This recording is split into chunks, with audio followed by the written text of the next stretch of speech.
Break के बाद स्वागत है आपका कशिश न्यूज से। खास बातचीत के दौरान हजारीबाग नाबालिग के साथ हुई दरिंदगी मामले पर वित्त मंत्री राधाकृष्ण किशोर ने कहा कि बीजेपी को इस मामले पर राजनीति नहीं करनी चाहिए। आपराधिक घटनाओं पर लगाम कसने के लिए हिमंत सरकार पूरी तरह अलर्ट है। वहीं असम चुनाव में कांग्रेस पार्टी और जेएमएम के अलग अलग चुनाव लड़े जाने को लेकर उन्होंने कहा कि आने वाले समय में आदिवासी वोट बढ़ाने की आशंका है, लेकिन इससे झारखंड के गठबंधन सरकार पर कोई असर नहीं पड़ेगा। राधाकृष्ण किशोर हमारे साथ हैं। सर, हजारीबाग में एक बड़ी घटना हुई है, उसको लेके भारतीय जनता पार्टी मुद्दा बनाई है कि वो जो नाबालिग बच्ची के साथ जो दरिंदगी हुई उसमें अभी तक किसी की गिरफ्तारी नहीं हुई। इसके लिए वो लोग आंदोलन करने की बात कहें। देखिए, इस तरह का जो अमानवीय घटना होती है तो ये पूरी मानवता को झकझोर के रख देता है,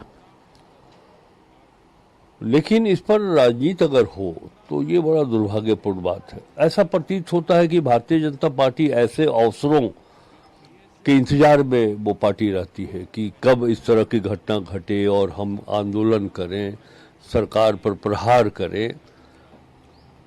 बहुत निर्मम घटना है और निश्चित रूप से मैं कह सकता हूं कि कोई कोर कसर नहीं छोड़ा जाएगा अपराधियों को पकड़ने के लिए और उन्हें कानूनन रूप से जो सख्त से सख्त सजा है वो दिलवाने के लिए। एक सवाल और ले लेते हैं असम चुनाव को लेकर के। कांग्रेस पार्टी जेएमएम के बीच तालमेल नहीं हुआ, अलग चुनाव लड़ रहा हुआ जेएमएम। अब आपको क्या लगता है वहाँ जो स्थितियाँ हैं, वहाँ जो जेएमएम अलग कह रही कि आदिवासियों को हक दिलाने के लिए हम लड़ रहे हैं? कई प्रश्न मीडिया के जुड़े हुए सम्मानित प्रतिनिधि इस संदर्भ में मुझसे लोगों ने किया है। एक बात मैं समझ नहीं पाता हूँ कि हमारा गठबंधन झारखंड मुक्ति मोर्चा, कांग्रेस और राष्ट्रीय जनता दल का गठबंधन झारखंड में, ये चुनाव के पूर्व का गठबंधन है।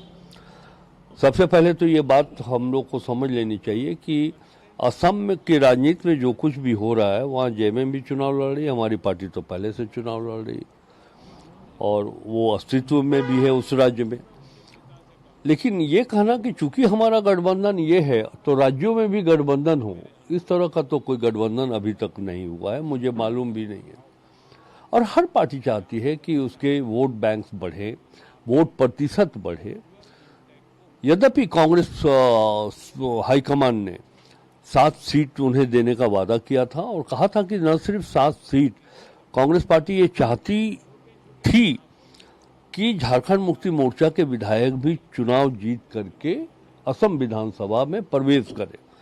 हम लोगों ने ऑफर किया, वो नहीं माने, स्वतंत्र होकर के चुनाव लड़ रहे हैं। ये थे राधाकृष्ण किशोर, जिन्होंने तमाम प्रश्नों का अपनी बेबाकी से जवाब दिया। कैमरा पर्सन लाल बाबू के साथ राजीव मोहन, कशिश न्यूज, रांची।